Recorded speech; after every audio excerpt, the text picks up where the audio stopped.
Hi everyone. Most of you guys know me. For those of you who don't, my name is Danny Lapin. I'm the environmental planner with the Otsego County Conservation Association, and I'm here to talk to you about why zoning should not be taboo.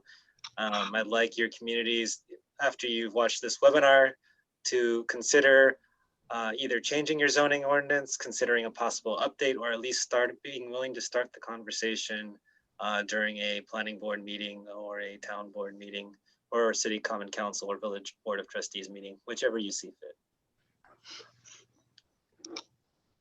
So for the meeting guidelines, please feel free to ask questions at any time during the presentation. If you're not, please mute yourself. I know in the days of Zoom, there are plenty of distractions that can happen. I've had to implement layers of defense to make sure I have a quiet space, so I have a hectic home. Please feel free to reach out with any questions and you feel like I'm missing you. I will respond to, I'll save the chat and I'll respond in writing, hopefully tomorrow at the latest. So today we're going to provide a brief introduction to OCCA. We're going to go over the brief history of zoning and kind of what it is. We're going to discuss some common questions and stumbling blocks related to zoning.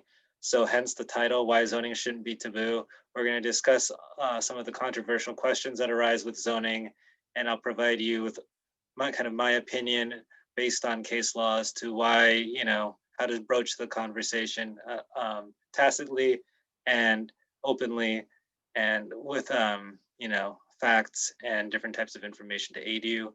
We're going to go over several different types of zoning. Zoning isn't a monolith. It's very flexible depending on how you use it. We're going to go into a case study of New Rochelle, New York, to kind of go into how zoning can be properly used to encourage development in downtowns in a way that's pedestrian focused, environmentally sustainable, and economically beneficial. I'm then going to provide for further education so that you can kind of do research on your own. Please keep in mind that presentation will be recorded. If you have to leave at any time, please feel free to do so. The recording will be available on YouTube under the Otsego Conservation Association's YouTube channel. So OCCA is a 501c3 nonprofit organization. We're located in the town of Spring program areas, which encompasses all the wide array of activities that we do. The first being education and outreach, as you see in the lectures with different experts and various events to introduce people to the topic of environmental conservation. We do research and monitoring. Our program director, Jeff O'Hanley, spearheads a citizen science monitoring program where we take water quality samples of several creeks and streams throughout Otsego County. And he also leads a research effort into mitigating invasive species such as the water chestnut in Goodyear Lake. And we've started moving into Silver Lake near Shenango County. And so you'll see on the left is one of our former interns, Mary, collecting water chestnuts. And then you'll see on the right side, a picture of me running a public meeting a few years ago.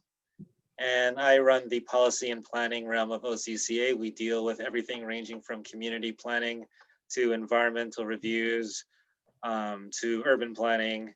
And I also monitor state and federal legislative developments as they relate to the environment, housing, etc.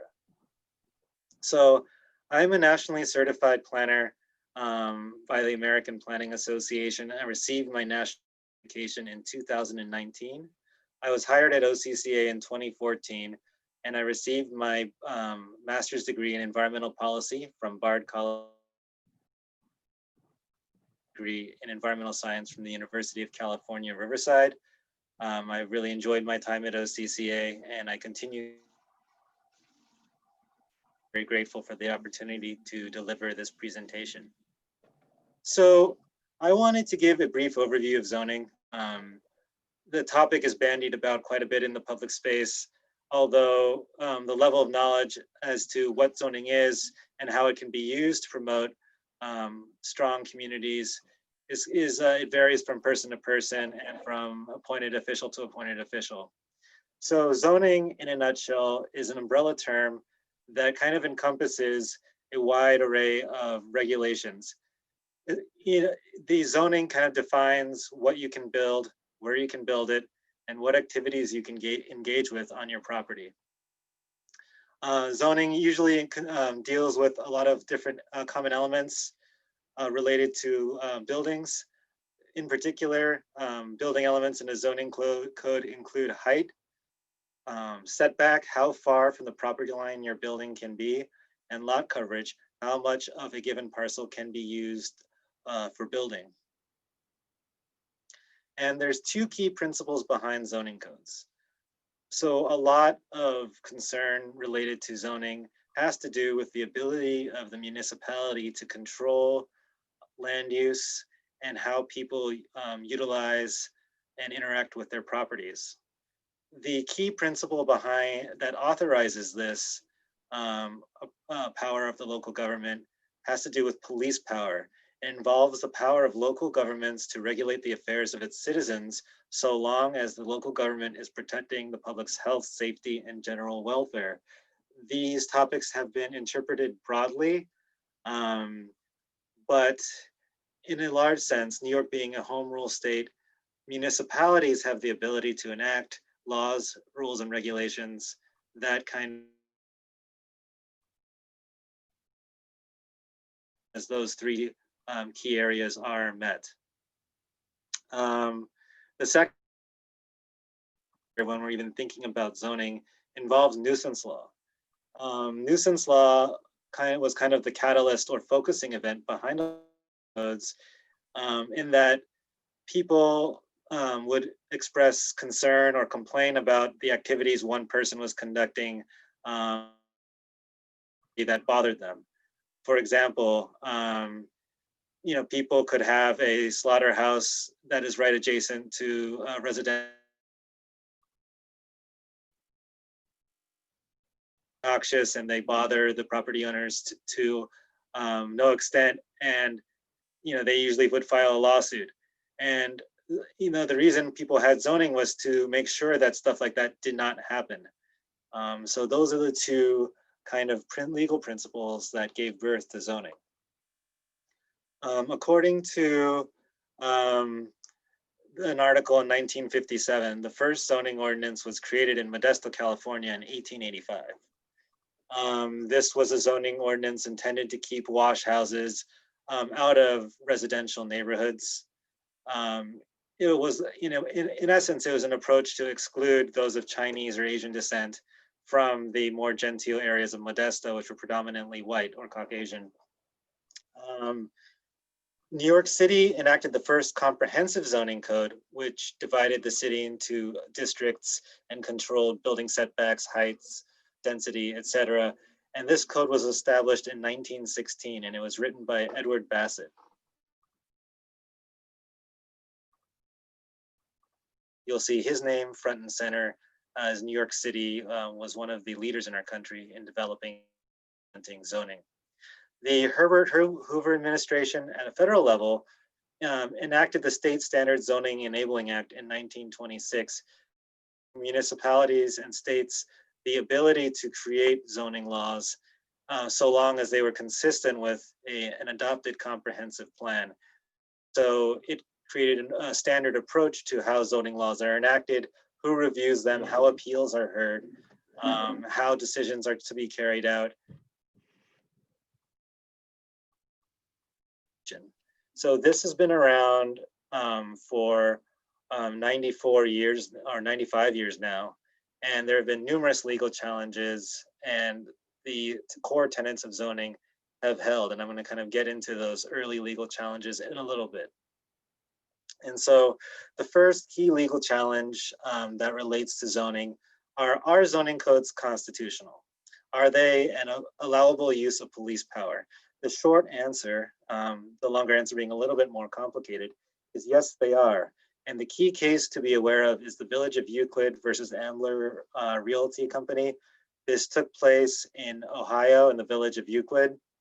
And the key question here had to do with a property owned by a realty company that was zoned, as you see with the green circle, in multiple different designations, basically rendering the property very difficult, if not impossible, to build upon, as alleged by the realty company. And so the question was, did a zoning law violate the due process rights or the rights of the 14th Amendment of a realty company? And this case made it all the way up to the United States Court. And the Supreme Court ruled that the village's zoning code at its basis was created rationally and was a reasonable municipality's police power, in that the village sought to protect the public health, safety, and general welfare of its community, and they codified that into the ordinance. Euclid served as the basis for justifying zoning codes throughout the United States, and it actually gave birth to its own a given municipality into a series of districts such as commercial, residential, industrial. And so in New York State, municipalities are empowered to 16. There are similar components in New York State village law and in New York State city law. It's kind of the same language is applied, but depending, differently depending on the municipality. So whether it's a village, city, or a town. More specifically, town law section 261 authorizes towns to enact laws that regulate the height, location, density, and setbacks associated with buildings. Again, these regulations must be consistent with an adopted comprehensive plan or a series of documents that act as a comprehensive plan. We're going to get a little bit into that slightly later in the presentation. And so when I said that the short answer to whether zoning laws are constitutional, and I said that the long answer is a little bit more complicated, there's several key areas to be aware of that could lead zoning laws to be abused. And so the short answer again here is yes, they can. And there are three key constitutional rights to be aware of when implementing your zoning law, when updating it, and when communicating its contents to community design and land use regulation, when you communicate those to the public. The first key issue to be aware of is the First Amendment rights for freedom of speech, religion, and association. So, for example, the key thing here is signs. There may be objectionable. How you choose to regulate said signs may, if done the wrong way, could infringe upon there again, similarly, how you choose to regulate religious establishments and boarding of a particular organization, again, has to deal with the First Amendment issue of freedom of speech, religion, and association. The Fifth Amendment, possibly most common when people say your zoning law is going to take away my property rights. It's going to deprive me of reasonable use of my property. The Fifth Amendment rights, sorry for the typo, requires just compensation for takings, meaning that if your zoning law inadvertently deprives a person of reasonable use of their property and they're able to prove that with bank statements or other financial documents, chances are your municipality could be at risk of a legal challenge. Similarly, the 14th Amendment rights relate to equal protection and due process. This really has to do with making sure that people can participate meaningfully in the zoning process, that they have the ability to appeal decisions, that zoning laws do not exclude groups of individuals based on race, sexual orientation, gender, whatever. You have to make sure that zoning laws are equitable, that they afford equal protection to every citizen of your municipality, and that the process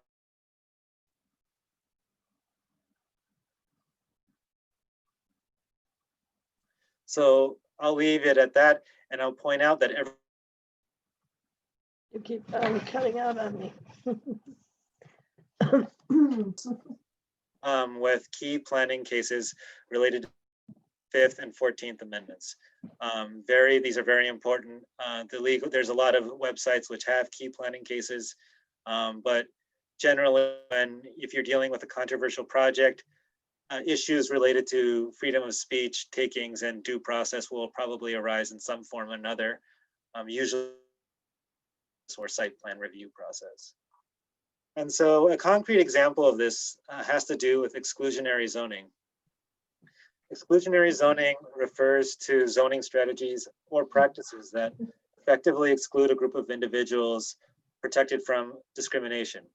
So all we have to do is look at redlining and the discriminatory housing policies in the 1930s through 1950s and beyond. And you'd see that zoning laws and deed covenants and deed restrictions were in place to exclude certain types of people from neighborhoods where they weren't wanted. And again, this issue was pervasive. And even after the passage of the Fair Housing Act of 1969, people found ways in which to kind of circumvent this issue. And one key court case which contextualizes this example is the Metropolitan Housing Development Corporation versus the Village of Arlington Heights in the DC area. Downstairs with Louis the night before with our septic. So. Oh, sorry, did you have a question? Yeah, lovely. Yep. Go ahead. Anyway, so I just watching my thing here and I just, I was going to tell you that.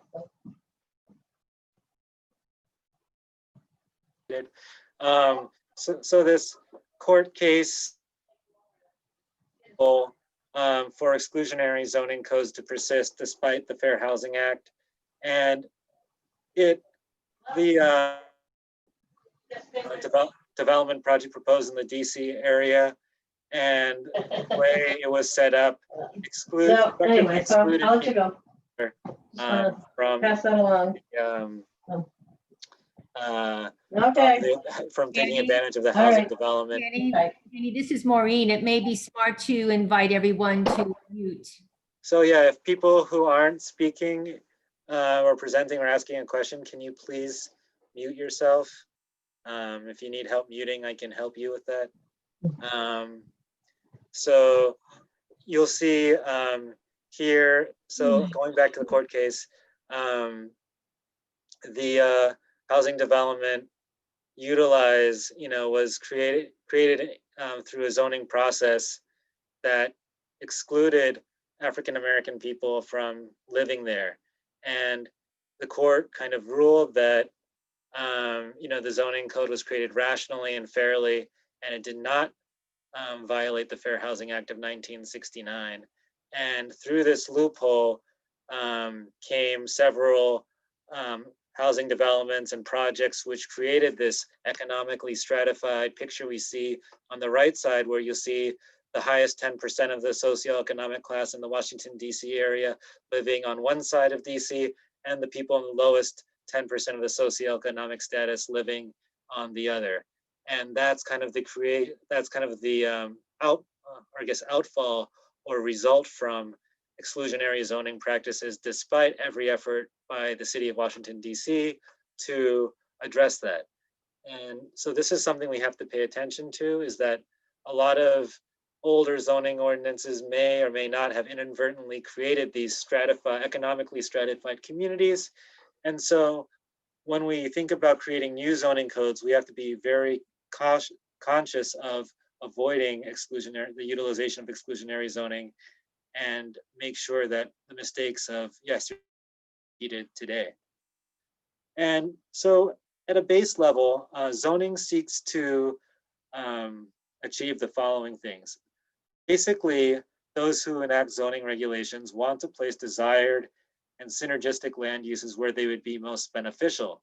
So you would think of a residential neighborhood, for example. You would want the person living in the residential neighborhood to live within a 15-minute walk of every necessary service that they could use. want as many services available to people living in your hamlet or your village centers. You would want as much development or services or purveyors of goods and services to be located as close to the hamlet or village center as possible. And then you would want to make sure that those living in the outer areas of your municipality had adequate road infrastructure and septic systems, for example, and adequate access to cell service so that they could reach emergency service providers in the case of an emergency. The second key thing that zoning seeks to do is it seeks to exclude or limit undesired land use or undesired community design practices to where they would do the least harm. And this is problematic, and we'll get to that a little bit later on when I talk about why zoning shouldn't be taboo. And so one of the key questions that I always see asked is, should zoning be consistent with the comprehensive plan? And the answer is yes. And the reason this is important to remember is that when you're seeking to change your land use regulations, you have to make sure that such changes are adopted comprehensive plan. And if you notice that your comprehensive plan does not adequately lay a path forward for planning in your community over the next 10, 20 years, you'll see that that needs to be updated first before you can regulate zoning, land use, and create zoning ordinances in your community. And as I mentioned earlier, comprehensive plans are kind of like the foundation which guides zoning laws. And conceptually, what kind of development it would like where, what kind of infrastructure improvements it would like, how it would like certain neighborhoods to be designed. And through those principles, a zoning law can be formed that is legally sound and is the outset of all the public input which goes into your comprehensive plan. And so another common question that I see is that my community is resistant to the idea of zoning. What should I do? The first key thing before engaging in a public meeting is to do your homework. Get an idea of the physical, environmental, and social layout of your municipality. Identify municipalities of similar size and similar to physical layouts that have zoning, and kind of talk to the officials who enacted the legislation and figure out what they got right and what they got wrong. Usually going into a public meeting, it helps to have examples of municipalities, preferably in New York State, but it doesn't have to be necessarily be that way. You want to kind of make sure that you have several examples of other municipalities that have enacted zoning and relate those examples to the physical layout of your municipality. And it's important to also remember that ideally zoning codes enable the traditional development patterns that have been around in your municipality for decades and generations. Your zoning codes that you choose to enact or choose to amend should allow these traditional development patterns to. The last thing you want to do is to copy a zoning ordinance from another municipality that has different lot layouts and setback requirements and height requirements than your community does. And those things that you poured over from the other municipality could effectively make non-conforming, and it would create a situation in which the zoning code that you choose to implement is people all riled up. And then the next thing to do is to find out what the specific stumbling blocks are as they relate to zoning. Figure out what it is that they are resistant to and what can be done through zoning to ameliorate their concerns.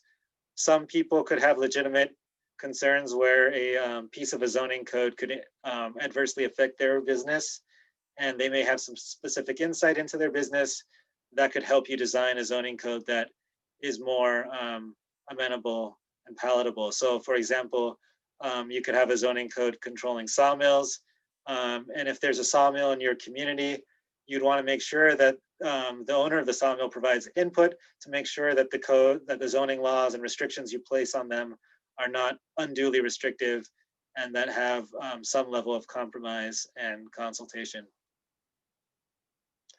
And so the next thing is you'd want to make sure that you show the community that the idea of zoning may be broader than one may think. As I said earlier, there are several types of zoning, not just the traditional Euclidean zoning, but rather there are several different approaches, some more flexible than Not others, at all. and some which actually incentivize more development and more density as opposed to less.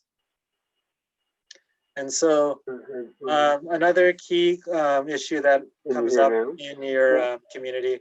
Hi, Joe and Tom. These If you on. could, That's if you what could I'm saying. mute,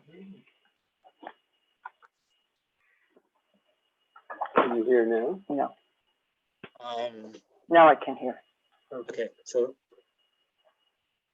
the common question that comes across my desk is that my community thinks that zoning deprives people of their property rights. You good? The first thing to do is to guide the individual to the Village of Euclid versus the Ambler Realty Company legal case and standard state zoning enabling act of 1926. Courts have long held in various forms that zoning is the use of police power. It does not deprive people of their property rights if it's applied fairly. So to that end, it's important to acknowledge that zoning laws can go too far, but there are established constitutional protections in the First, Fifth, and 14th Amendments, and there resultant case law coming from them that make sure that a town cannot adversely affect your property rights without facing a high risk of legal challenge. Another way to approach a citizen is to invite them to serve on an established committee tasked with creating and or updating a zoning law. It's important to have several people of differing opinions and who have different perspectives on the role government should play in regulating land use when you're creating a zoning law. It's important to avoid the idea of an ideological echo chamber and to make sure that people can work together and to have some level of disagreement, in fact, when you're creating a zoning law.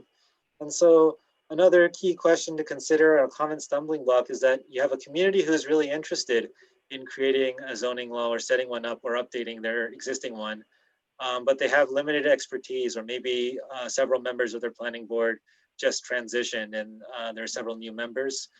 There are several organizations who can help you. It's important that you reach out to the New York State Association of Towns, the New York State, the New York State, Conference of Mayors, the Upstate New York chapter of the American Planning Association, the New York Planning Federation, or OCCA. We can help you as well. There's a lot of available research on many websites, which I'll share from the American Planning Association. And you could also set up a committee to conduct research into possible approaches to zoning. There's tons of free webinars and reports which kind of guide you step by step through how you would think about a zoning, or willing to assist you in providing those resources or finding them or digging them up. And so zoning, as I said before, it's basically a tool that allows communities to exert some control over land use. And it's not full control, it's control to the extent the municipality wants. And as I said before, zoning is not a monolith. There are several types of zoning, such as form-based zoning, which I will focus on in this presentation, incentive zoning, transect planning, and performance zoning. All four of which represent effective approaches to land use regulation, but none of which are Euclidean zoning. So there are several different approaches, each with their own ups and downs, positives and negatives, that could be substituted into the discussion instead of your traditional Euclidean zoning. The reason you want to substitute these types of zonings approaches rather than Euclidean zoning is that the creation of districts and the creation of allowed and permitted and non-permitted uses can be controversial. They can be arbitrary. They may not make sense, and they need to be updated and monitored constantly. So you want to have the flexibility to allow many different types of uses, but also control how they're designed and how they're. And so traditionally relying only on Euclidean zoning creates these fractious conversations where people don't even want to talk about zoning because they're familiar with that type of zoning. And so to introduce form-based zoning, it's basically an approach to focuses on how the physical layout of a building, think about its height, the mass of buildings on a parcel, its setbacks interact with the surrounding. When you're reviewing a project, for example, you would look at a 3D image of a house or like a rendering of a house, how it interacts with the street, how things are, how the architecture of the building contributes to the community, and then you would focus on that. Or if you were to look at a proposed McDonald's in your downtown, you would look at how the McDonald's is designed, how the parcel is laid out, how the architecture again contributes to your downtown, or if it doesn't, you wouldn't be able to approve it. But again, rather than having a allowed or disallowed use, form-based zoning focuses more so on how kind of the building looks and how it interacts with your built environment. And the primary focus of a form-based code has to do with the functionality of the built environment in your community, meaning that you want neighborhoods to be able to flow from one to another. You want to make sure that your streetscapes are safe and able to accommodate multiple forms of transportation. You want to make sure that the streets are lined in a way where people can feel safe walking or biking from place to place. And you want to make sure that businesses are laid out in a way that are easy to access, that have adequate parking. You want to make sure that open spaces are accessible by a great majority, if not every person in your community. And so again, the primary focus in form-based zoning is on the functionality of your built environment. There is a relatively steep learning curve for volunteer boards. If it's used correctly, and if the time is spent, it can be much less restrictive and arbitrary than Euclidean zoning. And so form-based code, you typically have a regulating plan. And this is kind of like your zoning map, but with design elements. And so what I mean by that is, this would be a restaurant, or this would be a adult entertainment facility, or a gym. You would say, this is thoroughfare. Here are several, these buildings could be high density residential, they could be commercial, with the flexibility of many different types of commercial establishments to locate in them. You could have industrial buildings located in some areas, for example. But again, you would define the streetscape, you define the type of building, and you would kind of step back from the actual use related to that. You'd have an illustrated set of building and lot types that are easy to understand. So when you're approving a project and you're controlling the type of building, it's important to have clear and easy to understand pictures of what your municipality wants. And there's several stock images out there, and several people and consultants out there willing to design those for you. You would have a table of uses. So again, these would be allowed, not permitted, non-permitted, and permitted with through a special use permit. But these, again, you would have several more permitted and uses allowed with a special use permit than you would traditional Euclidean zoning law. You would then add your specific performance standards. So basically, these relate to how the particular use would function on a site. So if you had an auto body shop, chances are you'd want the cars stored mainly inside, and you'd want to make sure that the areas where work's being done on the car is not readily visible to the public, stuff like that.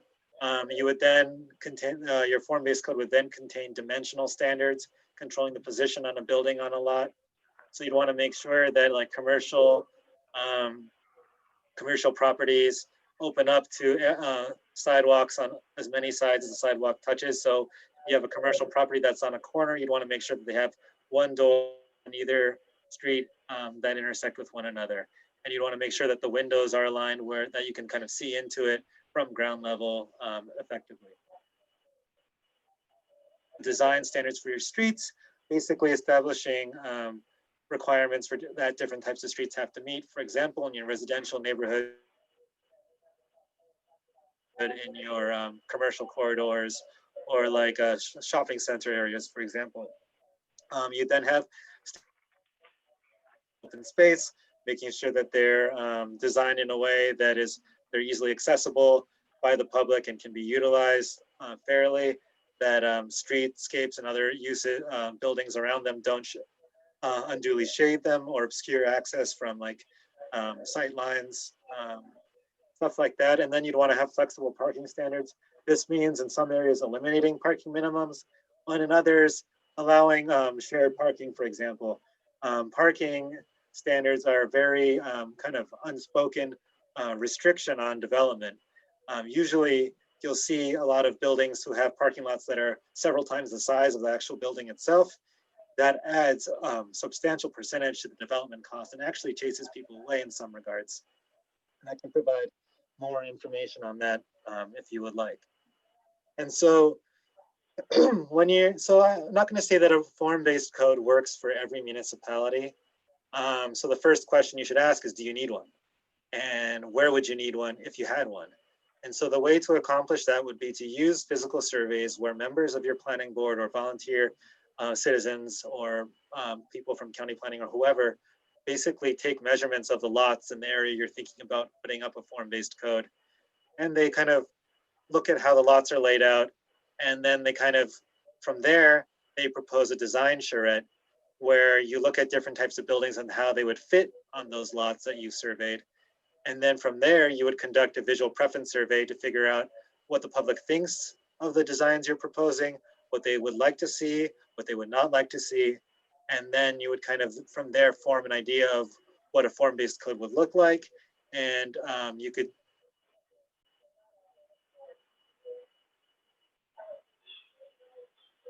importantly, it's important to start where it makes sense. So if you have a center that you would like to preserve or encourage development in, chances are you'd want to consider a form-based code in that hamlet.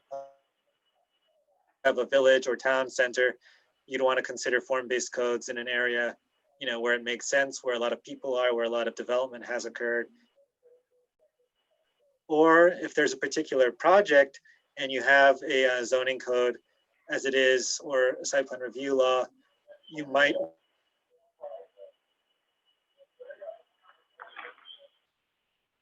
developers think about it and to see if your planning board or village planning board or town board can comprehend what a form-based code is and implement it effectively. And so there's several different approaches to implementing a form-based code.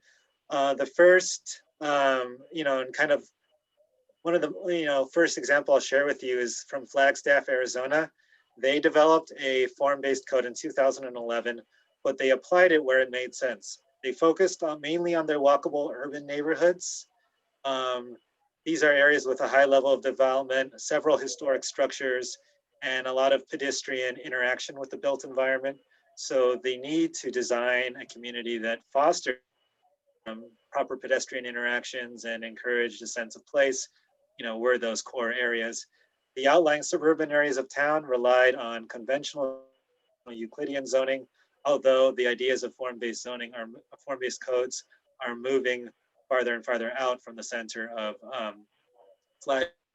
And prior to initiating their form-based code, they conducted an extensive public education campaign, as I discussed in the previous slide, over 5 years to make sure people really understood what a form-based code was, were able to think about the design of buildings in their community that would create a Flagstaff that they could be proud to live in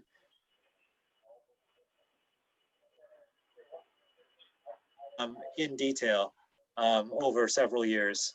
And that led to the form-based code being unanimously supported, which is rare for a land use regulation.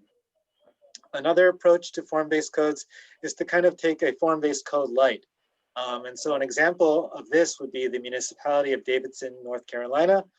They chose to apply form-based code principles to its downtown area without actually adopting a form-based code at full bore. So what they did is they took principles like at requiring a 2-story minimum commercial building height, for example, making sure that there were buildings in their downtown open directly onto the sidewalk, so having a 0 front setback, and in its downtown and gateway corridor, and it had a design review board that would be tasked with kind of going over the site plans for new development and making sure that they fit with design standard designs of the overall community. So note that they didn't, fully amend their zoning code to have a form-based code.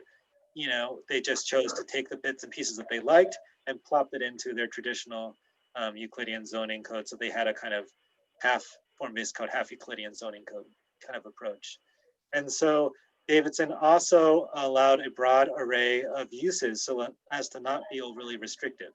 Again, by having these design principles in their zoning code, they were able to work with developers to make sure that the projects that they put in that were allowed or allowed by special permit were designed in a way that did not adversely affect the built environment. And so we're thinking about developing a form-based code. I'm going to move this window so you can see. Hiring a consultant to develop one can be expensive. Community can depend on how big it is and where you want to implement a form-based code. So for example, the develop a form-based code in its municipality. And that's relatively pricey when we're dealing with constrained municipal budgets, especially during the times of COVID. Spending a lot of money to develop a zoning code is pretty expensive. So prior to doing so, you want to make sure that developing a form-based code is something that your municipality would like to do and feels it can do. It's also important to think about what your local market can support regarding housing, retail, and the design of streetscapes. So again, going back to the physical survey I discussed in an earlier slide, you want to make sure that the layout of your community can support what you're trying to, the regulations you're trying to create. So this means making sure that if you're encouraging a really high density of housing and the demand for housing in your community is low, that doesn't make a lot of sense. Requiring alleys behind commercial establishments for deliveries when said alleys don't really exist or can't be readily expanded. Again, that doesn't make sense. And then really narrowing, choosing to narrow your streetscapes and, on a state road, for example, or a road that you don't own to make it more pedestrian friendly. Again, that's tricky because you have to deal with different ownership of your road there. Again, and then finally, it's important that you think about the natural layout of your municipality with respect to requiring street connectivity. And that means when you're designing your streetscapes and making sure people can walk from point A to point B, you have to make sure that you don't require street connectivity to the point where you can't actually make the street connections. So for example, if you require a high level of street connectivity and there's a wetland in between your downtown and one of your residential neighborhoods, and you want to connect, your law requires you to connect your streetscapes through that wetland, don't do that. Street connectivity before, and you're in conjunction, I should say, with your natural layout of your municipality, and particularly its sensitive environmental features. And so there are several local examples of form-based codes. Saratoga Springs has one. They have several form-based code districts. So again, they implemented their form-based codes where it made sense. They did so in, so there's a question in the chat. So Maureen, you asked how we have zoning and planning boards, and you'd like me to explain how they differ. I'd be happy to do that. So zoning boards of appeals are typically quasi-judicial bodies that hear appeals to relax the zoning code. These are called variances. There are two types of variances, use and area variances. So if somebody says, I'd like to build a baseball field, and the baseball field is not allowed by the local zoning code, I could apply for a variance to be heard by the local zoning board of appeals, and they would decide whether to grant me the variance or not. Planning boards, on the other hand, typically review proposed development projects. They do environmental reviews. They make sure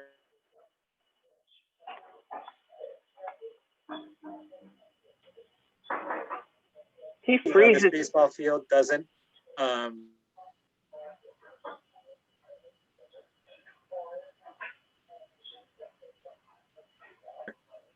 complaint.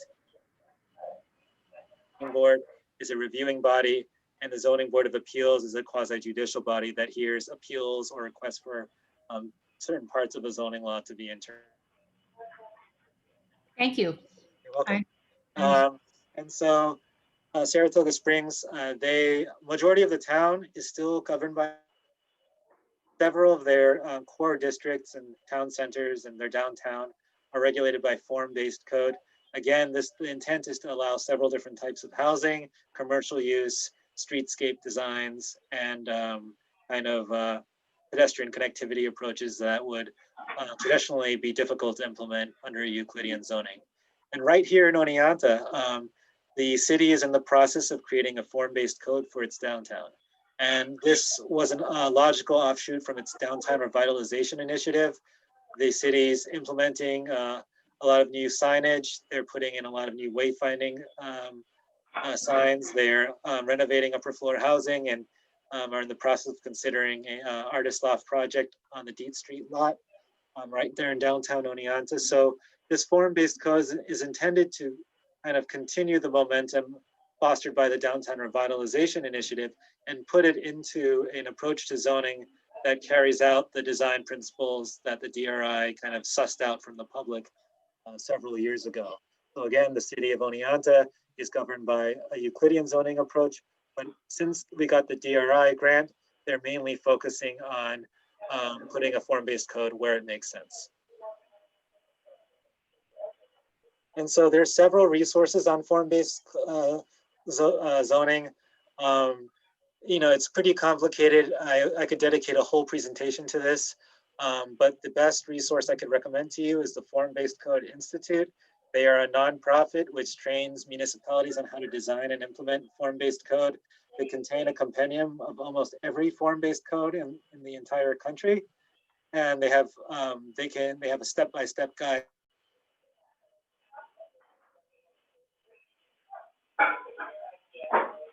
And they have several webinars that can be viewed for credit, and it's very accessible and easy to understand. The Chester County Planning Commission in Pennsylvania, they contain detailed information. It's relatively, a lot of the overarching principles can be applied anywhere. And so they have a much more broad and high level explanation of form-based codes and what they contain several examples of municipalities that have adopted them. And so that's another easy to access resource for you to consider.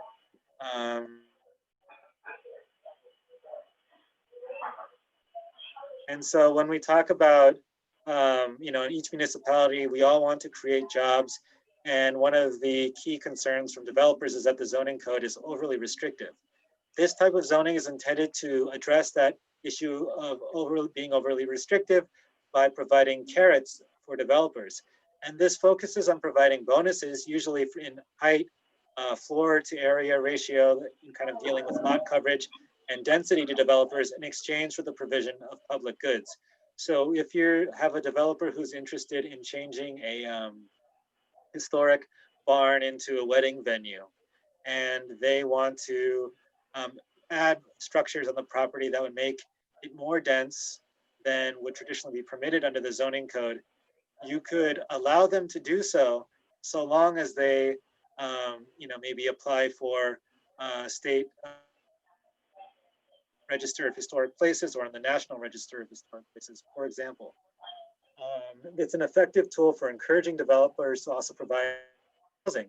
So if you have a high-end apartment complex being proposed in your town, incentive zoning can be an effective tool to build more units than would traditionally be allowed under your zoning code, so long as a percentage, like 10, 15, 20% of those units were full or workforce housing, usually defined as 80% of area median income. And so an example of this is the city of Mountain View.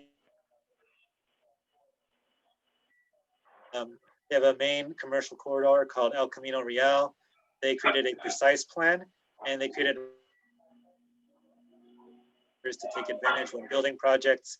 So if they preserved a historic structure, they got a height bonus. For example, if they provided walking and biking facilities and connected their properties with neighboring residential areas, they received density bonuses.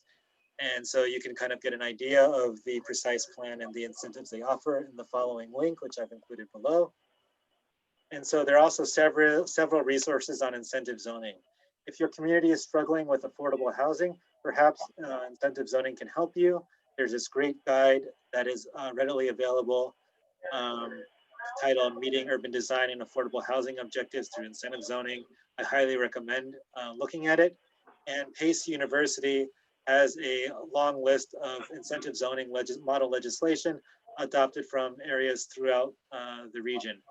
And so if you are struggling to kind of codify an incentive zoning into your current zoning code, look at the PACE website. It'll show you several examples of municipalities that have incentive zoning in place. And so the next kind of approach to zoning that I'll share, again, different from Euclidean zoning, is called transect planning. And in every municipality in Otsego County that I've been to, when you drive into it, you see a transition from the natural zone, like the open spaces, an environment, to a rural zone, usually containing farms or working landscapes, to a more village, hamlet style of development, or even a city style development in Oneonta. And this approach to planning creates a form-based code, which kind of maintains that transition, or those series of transects. And so when you have that gradual transition from built to natural environment, you can create a zoning code which kind of fosters that while allowing many different types of uses. Again, this time you're focusing on the interaction between the natural environment and the built environment. So it's a little bit different than a traditional form-based code.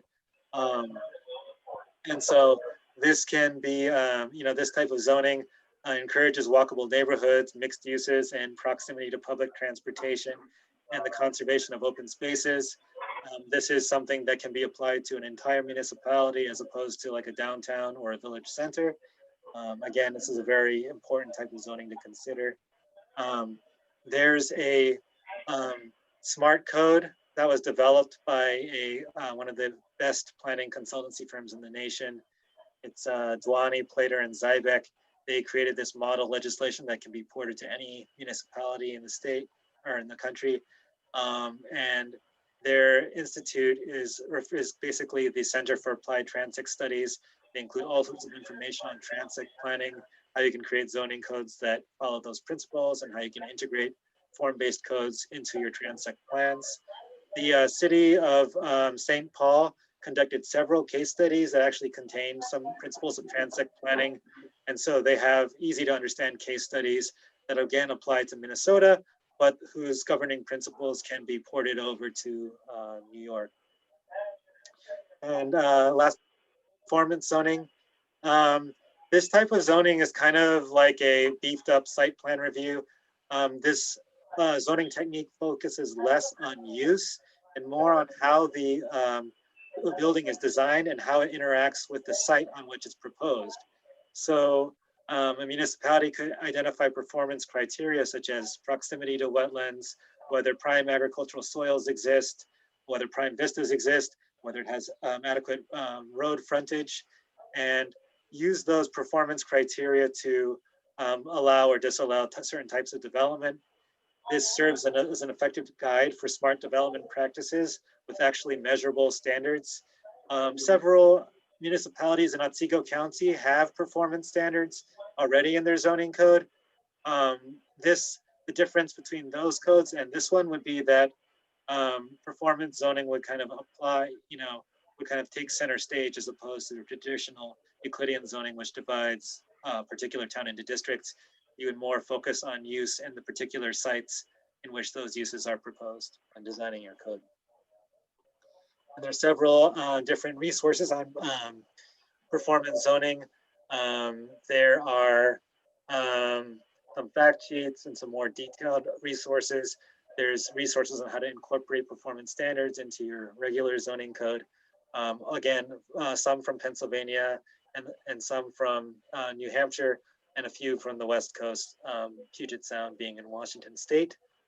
So now I've talked, a lot about zoning, and you might wonder how it applies to Otsego County.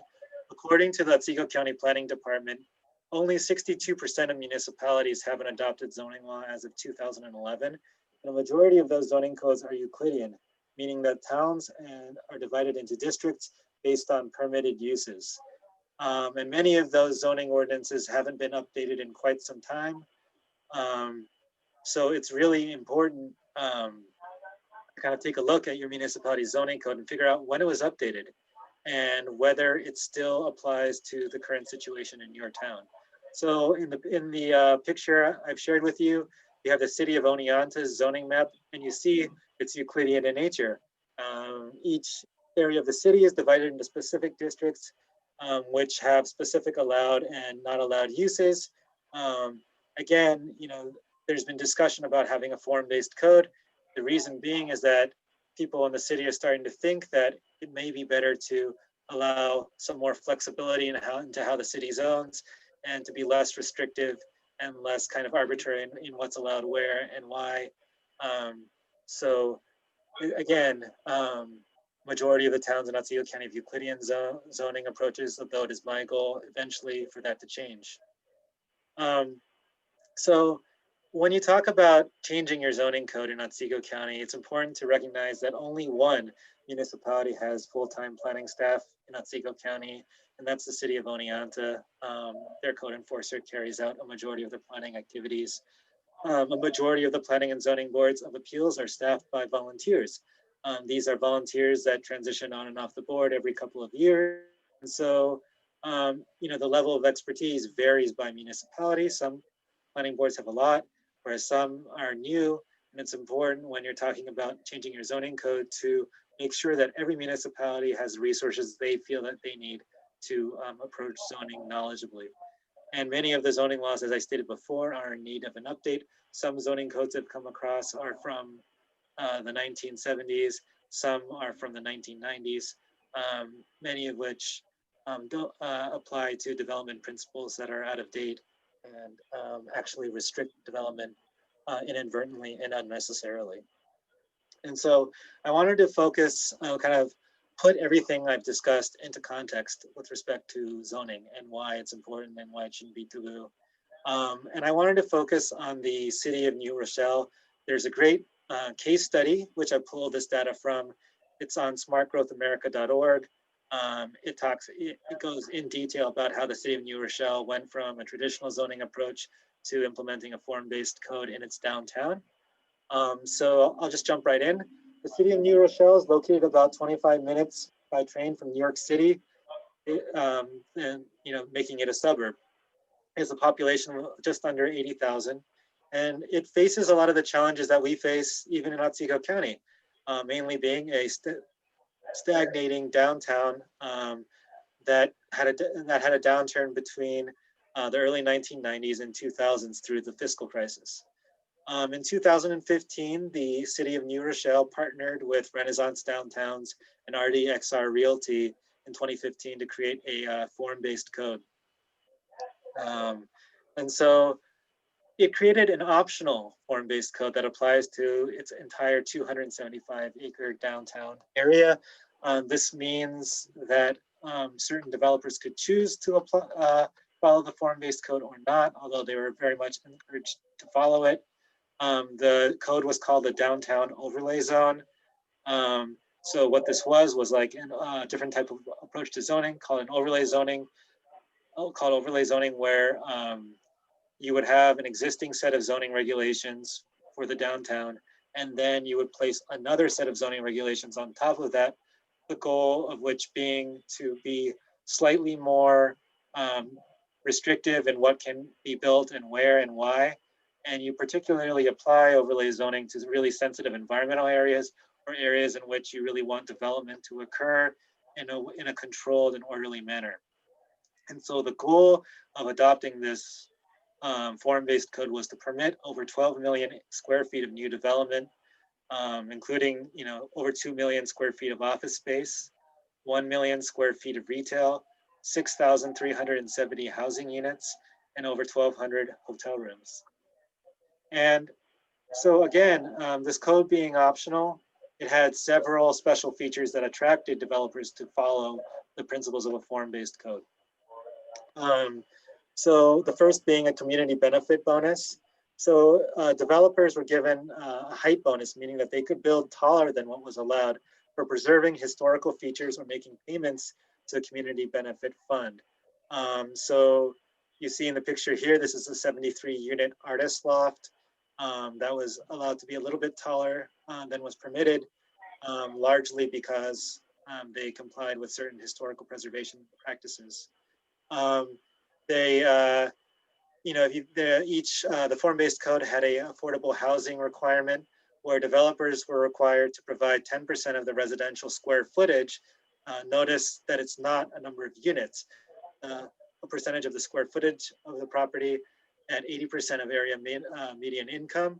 And if they couldn't do that, they had to make a deposit to a fund set up for affordable housing that would be administered by the city. In an urban environment, there's a lot of capital costs involving like street disturbance, construction costs, hooking up infrastructure, digging, tearing up existing streets, so on and so forth. So there was a fair share mitigation fund set up where developers paid a square foot mitigation cost associated with environmental impacts and capital costs related to project construction. And so this would encourage developers to build their buildings in a way that was environmentally sustainable, and also that followed proper form-based code practices to minimize environmental impact and kind of discourage people from having overly impactful projects with respect to capital costs or environmental impact. And so how did the city of New Rochelle create this? They really focused on a bottom-up approach that they called crowdsourcing. And so what they did is they created a website which used visual preference surveys. As you see here, kind of going over different types of developments and asking people what they would like to see in their community. And so they created an online forum where people could like it, kind of like Facebook, and they were able to like approaches to urban design that really resonated with them. And based on the number of likes, the architects and planners behind creating the form-based code worked backwards to create a code that enabled the preferred types of development and streetscapes that the public liked. And this engagement process was so successful that the city council adopted the zoning overlay zone, a downtown overlay zone unanimously. So by really focusing on what the public wanted to see and working backwards from there, they took an unconventional but highly intelligent approach to securing public support for a more restrictive approach to zoning, but one that allowed the community to be designed in a way that the public preferred as opposed to opposed. And so another key thing related to the downtown zoning overlay district was that there was a very easy to understand approval process associated with that.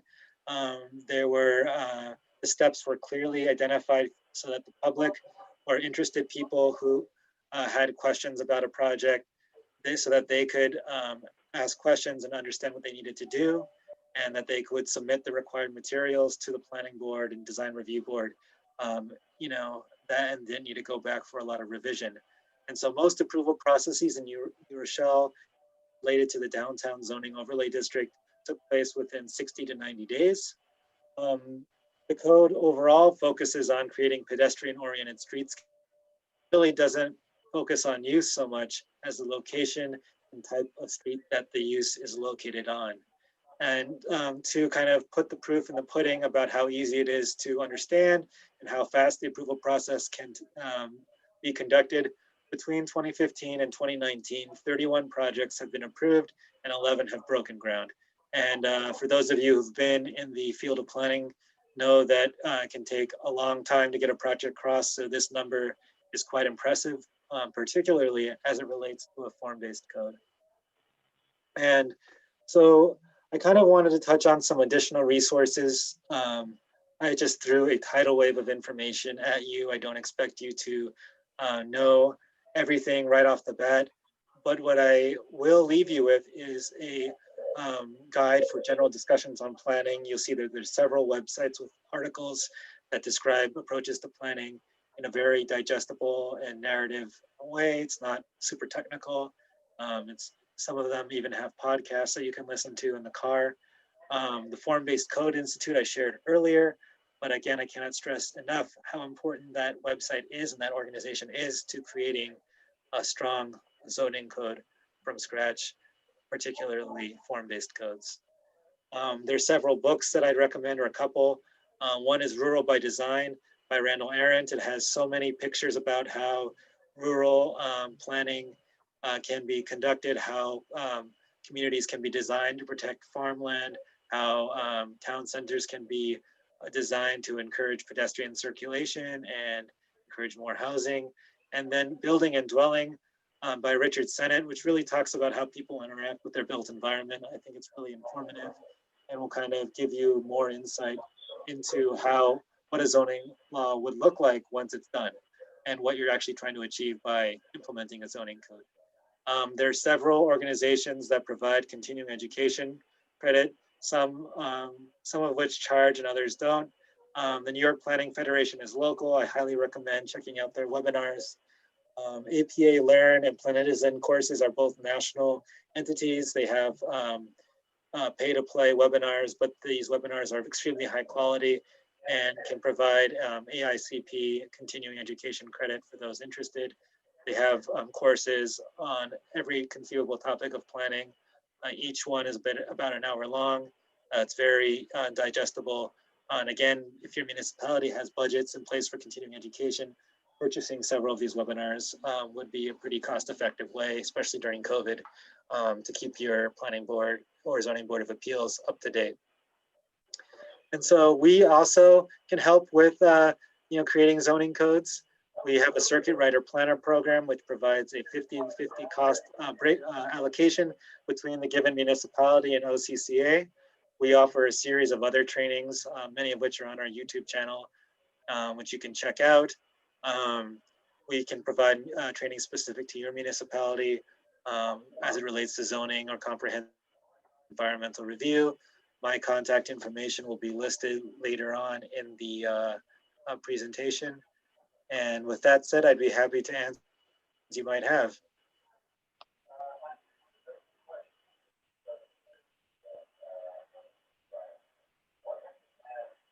So if does anybody have any questions?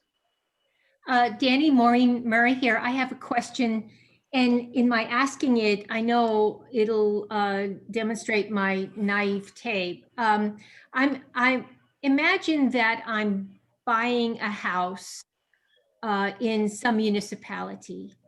Would it be my responsibility to look for and review the zoning requirements, or is it somehow built into the realtor's requirements or the bank? I'm just thinking how awful it would be to buy a house with an idea of renovating and then learning that the zoning does not permit it. Can you help me understand? Sure, I'd be happy to. So, it's an unfortunate reality that, and I'm glad that you brought it up. It's an unfortunate reality when you're looking to buy a house in a different municipality that you have to be familiar with the zoning code in your certain area. And it's important that you don't feel isolated in that regard. The local officials should be more than willing to help you. And so the realtor may be able to provide insight into what's allowed and what's not allowed, but for more in-depth and detailed discussions, the local code enforcer or the local planning board chairman should be able to help you. If the municipality in question has a planning staff, they are ethically obligated to help you understand. So you could describe the types of renovations you want to do, and they can actually work with you to find something that fits what you like and what's allowed. And so usually it involves initiative on the part of the homeowner or the buyer. So usually your realtor will give you some information, but I really recommend being familiar with the zoning code and not being afraid to reach out to those who administer it. There's no such thing as a dumb question. Everyone would be happy that I've spoken to is more than willing to help. Myself included, for Otsego County. Thank you very much. You're welcome. Anybody else?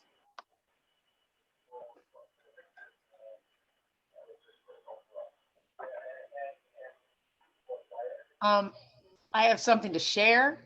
Were you aware that the town of Hartwick is about to offer a new revised comp plan? Yes, I've heard about that. It's being spearheaded by Alex Thomas. Is that right? Yeah, yeah. I wish you were involved. I mean, believe me, I'd like to be. I really love it. But one thing, I know that zoning has been a very controversial topic in Hartwick. But one thing to discuss would be a form-based code along 28 and in the hamlets.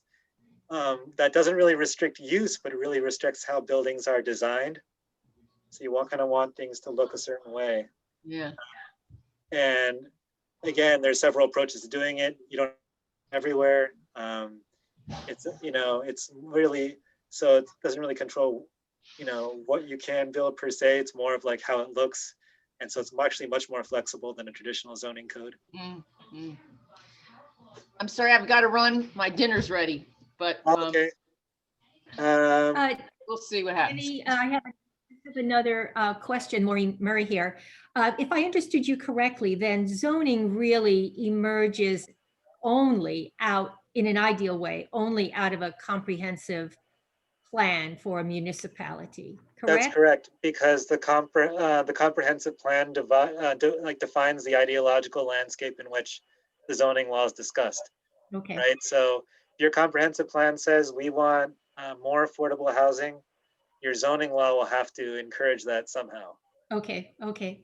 And then I'm still a little wishy-washy about the role of planning given a comprehensive plan and zoning. So does planning come after the comprehensive plan, so to speak?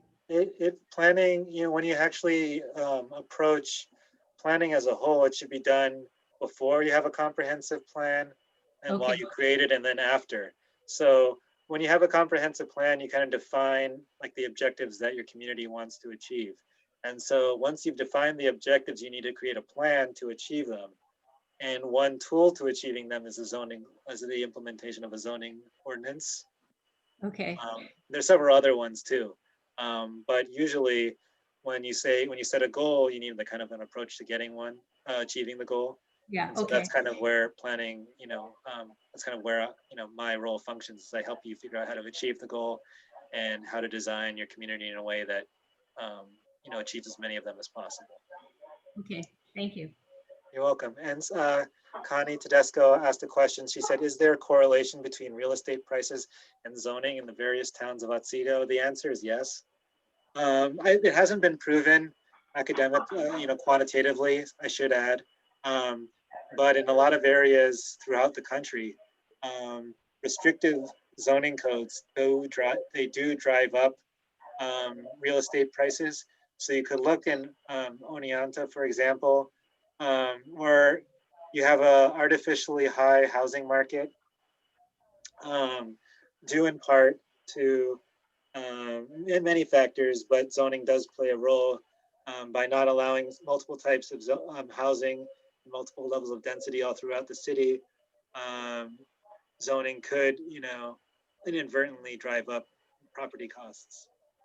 And so, yeah, the answer would be yes. So if you have a a zoning law which requires really high minimum lot size, for example, and you want to build a single family home and you need 10 acres, that could chase away a lot of people who would be interested in building in your town. So again, when you're, the most important thing when you're creating a zoning code is to really physically survey your town and look at how the lots are laid out and take the appropriate measurements of the areas in which you're looking to create a zoning, because you really want to make sure that you don't artificially restrict housing and thus drive up real estate prices. Does anybody else have any other questions?